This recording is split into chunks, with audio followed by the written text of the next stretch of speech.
Hello Atrioc, this is my video about the mistakes that Green Suigi made in his 16-star world record.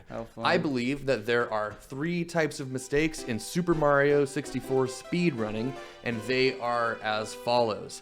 Major mistakes. This includes dying or doing a ground pound when you meant to long jump, something that even the most casual of viewers would identify as doing something wrong.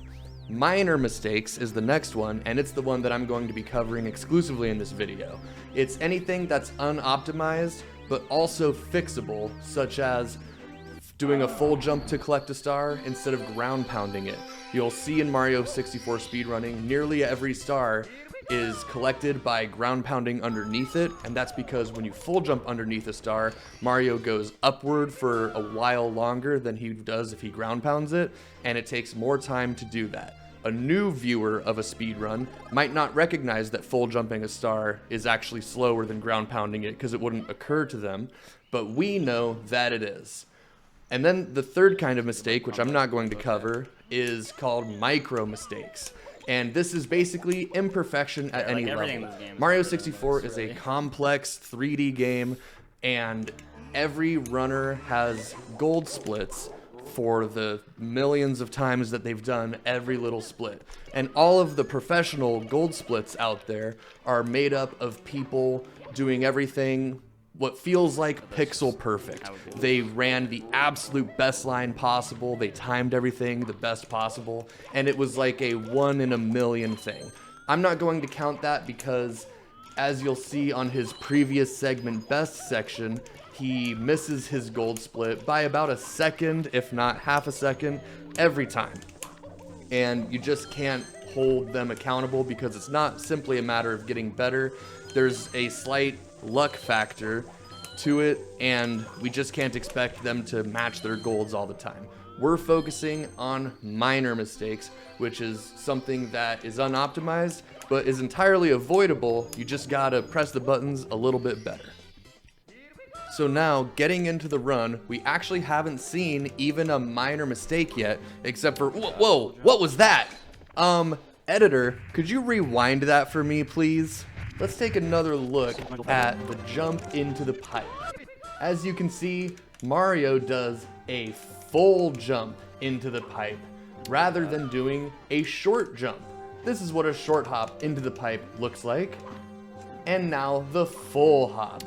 Time loss, he pressed and held the A button for too long, and that is a minor mistake because it's very avoidable. He short hops into the pipe all the time and just failed to do so that time.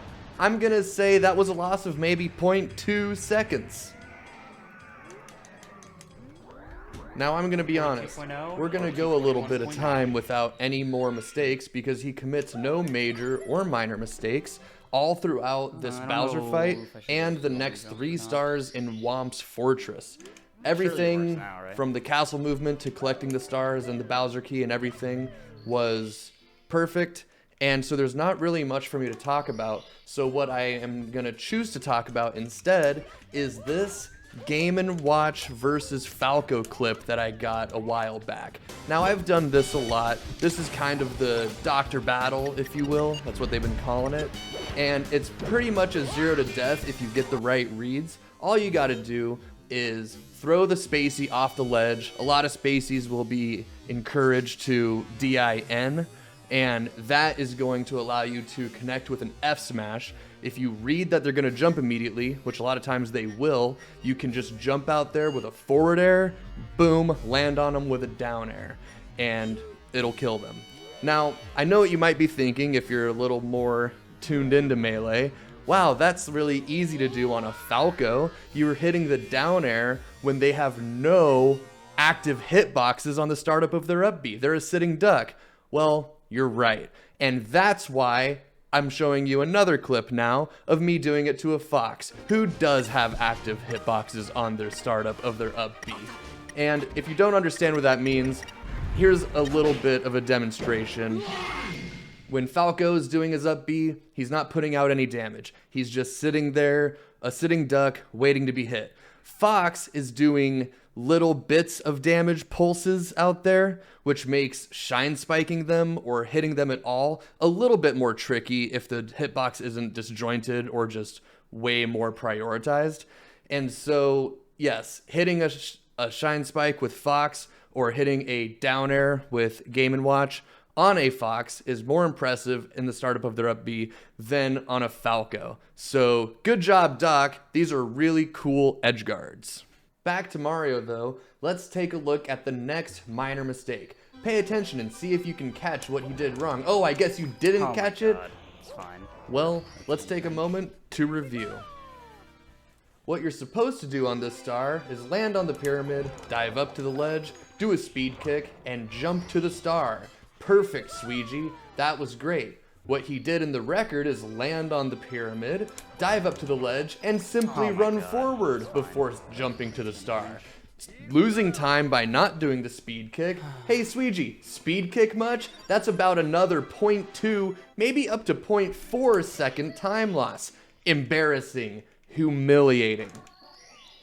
In all seriousness though, his shifting sand land is very good. The pillarless that he does, as far as I can tell, is perfect. Again, there's probably micro mistakes in it. It could probably be a little bit faster, but not even a minor mistake. It was a very clean pillarless.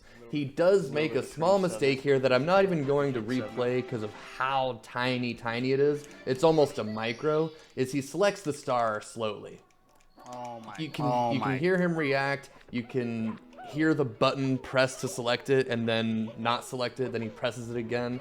That's arguably even a micro mistake, but considering the fix is just mash a little bit more, I'm throwing it on the list of minor mistakes, because come on, you can fix that. That's not to do with luck or playing cleaner. Just hit the button better, man. That's all I'm asking.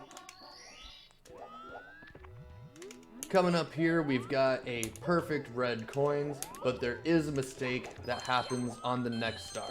And again, I'll be honest, it might even be a micro mistake, but considering it's just executing a jump dive, I should say, a little bit cleaner, I'm throwing it on the list of minor mistakes. This run is so perfect that I really had to get nitpicky with the mistake. In this next star, he has to jump into the volcano. When he jumps into the volcano, as you'll see, he sort of hits the outside of it before falling inside, and that's not something that needs to happen, and it definitely adds on a little bit of time, and I'll show a clip of him doing it properly, like I know he's capable of doing. Just killed my run. Yo, thank you for the...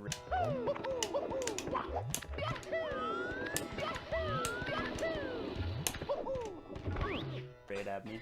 Wow, what a beautiful entrance into the volcano. Maybe if you did that every time, your world record would be slightly faster. Now, once again, he goes a little while without committing any mistakes, and so that leads me to you, Atrioc. Let's talk Fall Guys. You know, I recently ran into you in a public lobby. We weren't playing on stream, you weren't even streaming at the time, and I noticed the ghost in my lobby, and I was like, who is that? Is that someone that is from chat that I might know? Is Atrioc just that famous? But sure enough, it was actually you.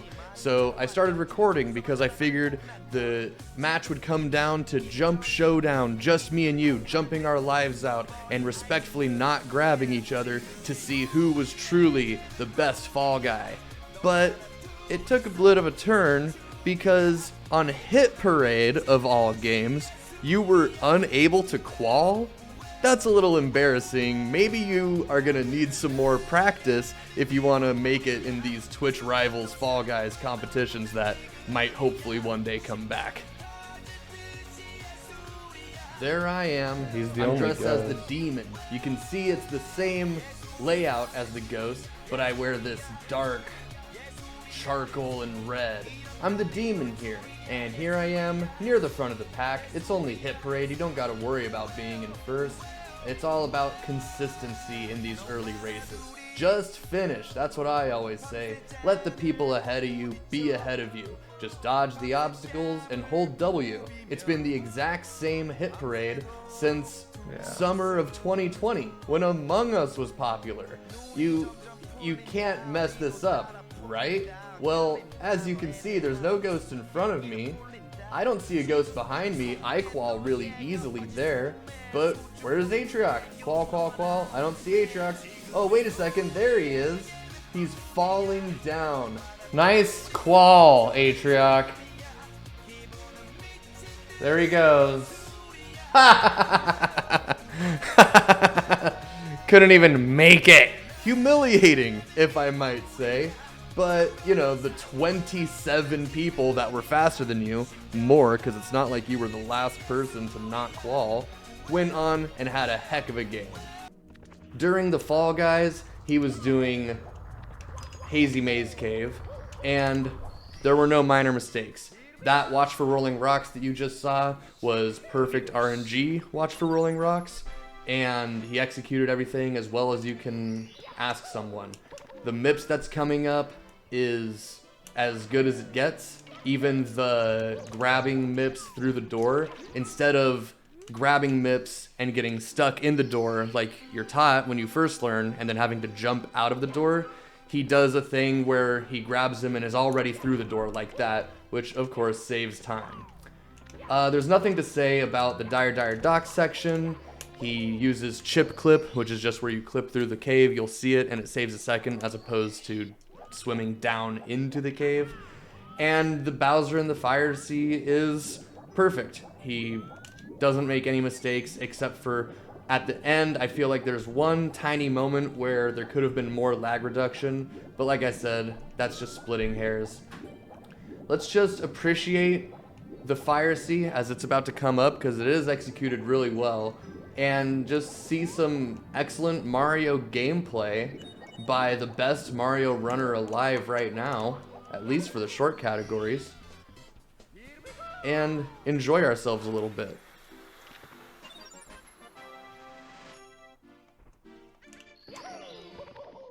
Excellent entry into Fire Sea.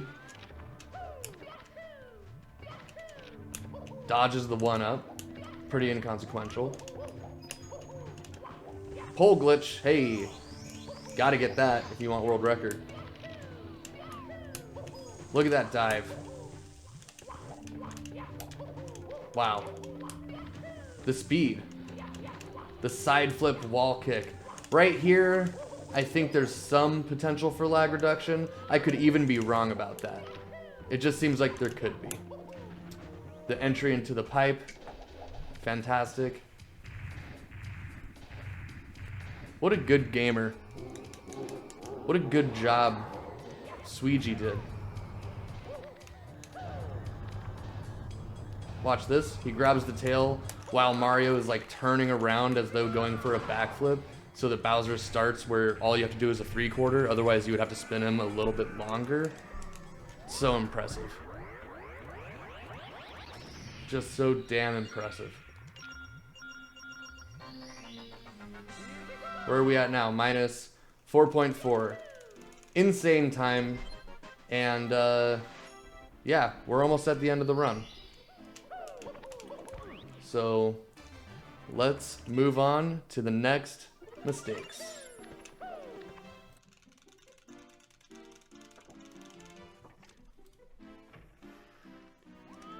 Alright, we're approaching everybody's favorite part of the 16-star run, the BLJs. This first one, perfection. He lands and starts shooting up the stairs immediately, no need for a second jump to get it going. However, the second BLJ, near perfect. He lands, has to jump about 2 more times before it catches. Now, to anyone else in the world, even to Sweegie himself, that's an ideal BLJ. You can't really ask for much better, but it is possible to do better, and I'm gonna show you that right now. Take a look. He jumps, and just like the first BLJ in the world record, it instantly catches. I'll show it again slower. He jumps, lands at the bottom of the stairs, instant catch, instant shoot up. those 2 extra jumps, honestly, they might have even added a full second, but even if it's just half a second, in a category like 16 star, an avoidable half a second is major. Now, messing up a BLJ from perfect to extremely near perfect might to some be a micro mistake, and I'm willing to concede perhaps it is, but that's how mistake-free this entire run is. It's really a work of art, and it's my belief that this run will stand unless one of 2 things happens. If Suigi decides to run again and just fix up these mistakes, oh yeah, Bowser lands there before hitting the bomb, and that's also like a 0.2 second loss.